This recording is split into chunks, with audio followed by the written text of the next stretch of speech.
Super Rugby Power Rankings for round number 2, 3. This is take 2 because for some reason when I finished recording just then, the video file is like 6 seconds long. The video was slightly longer than 6 seconds, but here we go. I'll keep it quick this time. And as always, you guys let me know your thoughts. I was going to say, it's still only round 3, so the data is still kind of limited, but it's getting better. You'll notice that there's less fluctuation with the teams who've played 3 games rather than 2. It's just kind of one of those things. Starting at 15. I said if they lost to the Rebels, they'd be 15. I'm a man of my word because they were 14 and 15 last week. The Rebels got the win. The Waratahs are looking pretty bad. What else to say? They're on the bye, so it's time for them to get things right because, I thought they looked okay, like semi-structured against the Crusaders and thought against a lesser team, maybe they'll be all right. Not the case. Still pretty bad. Next is the Reds, and the Reds have gone for 3 losses on the trot. Admittedly, all 3 of them away. 2 of them not too bad. One of them a bit bad in that second half capitulation. I know Reds fans will say they were hard done by the ref. Warriors fans will say the Reds were playing dirty in that first half and just got penalised for it in the second half. Whatever happened, the result is the result, and they lost by quite a bit. So it's the Reds and the Waratahs filling out the bottom 2 spots. The Reds do get a chance to get the season underway properly now, though, because they're back home. First home game of the season against the Sunwolves. It is the prime opportunity to get the season underway. Just mulligan those first 3 weeks and get things underway in round 4. Next are the Bulls. The Bulls were on the bye, so there's nothing much doing there. They haven't changed spots. Like the Reds were down 3. The Bulls are static. They need to get a win, though, because their season also hasn't really got underway. They've also got the perfect opportunity in that the Blues, the lowly Blues, are coming to town. So the Bulls should be fresh in Pretoria at altitude. The Blues' first week of travel, coming off a big loss against the Crusaders. Here is the Bulls' chance to get things done. But we'll see what they were able to correct during that bye week. Rounding out the bottom row is the Lions, and I feel a bit for the Lions here because they didn't by any means get really thrashed or anything against the Stormers. It was a last-minute loss in a game that they probably should have won, the Lions, but it wasn't to be. If Elton's 2 kicks don't hit the post and they go over, anyway, the result is the result. And the Lions are another team who also kind of need to start correcting things sooner rather than later, but it's not been drastically bad. They've also got a bye, like the Waratahs, so a good chance for them to rest, reassess, and then start the season again. Afresh, having had a week off. Next is the Rebels. The Rebels are up 3 spots with that result over the Tars, which seems like too much, given they only beat the Tars. They did beat them relatively well, but it was the Tars. It was at home, so there's nothing that much to brag about. Sorry, Rebels fans, but all these other teams, bye, loss, so it is what it is. Maybe once we get 10 weeks into it, there won't be so much fluctuation. But the Rebels are up. They got their season underway. They still don't look the real deal, and they're going to be tested because they're hosting the Sharks next, and the Sharks have looked a lot sharper this season. So a true test to come for the Rebels. Next is the Blues. The Blues are dropping 2 spots. They lost to the Crusaders, there's no shame in that. The way they lost was pretty bad. Clearly a better team, man. Like their attack was just able to unlock the Blues defense, and the Blues unable to do the opposite. So they looked like an inferior team, and the result speaks to that as well. Disappointing one. It was at home, which makes it more disappointing. And like I mentioned, they are off to Pretoria to play the Bulls, so that's not going to be an easy game.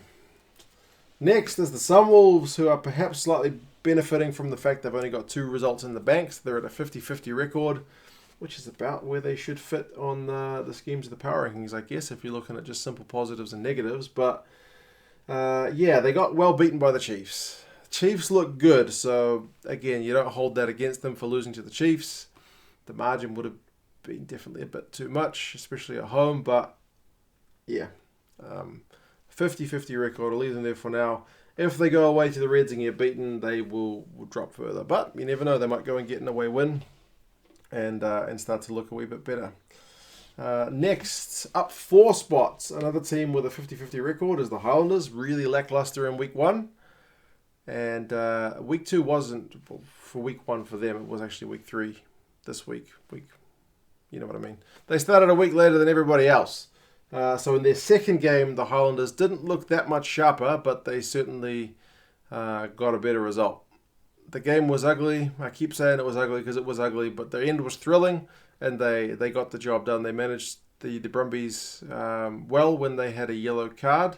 That's the Highlanders, even though apparently it should have been red, which I think the citing commissioner has agreed with. But either way, it was a better result than the week before. You can't argue with that. So 50-50 record for the Highlanders, up 4 spots. They're away to the Crusaders, so don't get too excited. Next is the Brumbies. The Brumbies, they were looking okay for the first couple of wins. Nothing astonishing, nothing to get too excited about, but they were looking all right. And then they lost at the end, didn't they? So you feel like they're a good team, but not a great team. So that's fitting of where they are on the board. They're not up with the teams at the top. They can't quite crack that. A better team probably wins that game against the Highlanders. They'll look back at that red card, yellow card moment. But still, if you're a better team, you take advantage of when you had the man advantage for 10 minutes and score some points. So still, I have faith in the work that Dan McKell is doing with the Brumbies, and hopefully we see them jump back up the board soon. That being said, they are playing the Chiefs away, which right now is looking like a pretty tough ask. Next, these guys are shooting up the board. I think they started in 15th. No Bodie, no Artie, no points in that first round. Bounced back with a good 80-minute away win over the Highlanders, and then again go back home with the travel factor and take down a Sharks team who have been looking really sharp. So the Hurricanes are tracking well after a disappointing start, and that's reflected here on the board. They are up 3 spots, and they've got a bye. So maybe that's a good chance for them. Maybe it's actually bad. Maybe they would have liked the momentum, but you feel with all that travel, it's probably a welcome break. Speaking of the Highlanders, they are in there at 5th, up 1 spot. So they beat the Reds in a game they were expected to win. So they're not flying up the board with that result. They were at home, lowly ranked team, should be getting a win, did get a win, scare in the first half, but they're still tracking in the right direction rather than having an upset loss. So yeah, that's where the Highlanders are after 3 home games. They now travel to South Africa, which traditionally has been a tough hunting ground for them. So we'll see if they're able to change that up. But they have got it tough because they are away to the Stormers, who are one of the only unbeaten teams this year. Next, the Sharks are down 2, and it feels kind of harsh to put them down 2 because they were certainly competitive against the Canes. Really hard done by in terms of the injuries. Like they had a couple of their backs, and they only had 2 backs on the bench go off early, and they had Kerwin Bosch back in South Africa on bereavement. So despite all that, they still looked competitive. So you feel like, again, teams which are looking positive and teams which are looking not, these guys are in the right area for that. So I look forward to seeing more of that. And they are away to the Rebels, so that's a chance they need to take. 50-50 record on the New Zealand tour is good. I think they'll take that if you'd offered them that before the start of the season.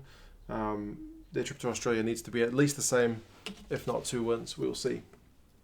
Next, Crusaders are finally in the top row. They are up 4 spots, which is one of the biggest movers this week, along with the Sunwolves, who dropped 4. So Crusaders up 4, big win over the Blues away. Maybe that's to be expected. Maybe I'm giving them too much credit because the Blues aren't looking that good, but it was still away from home.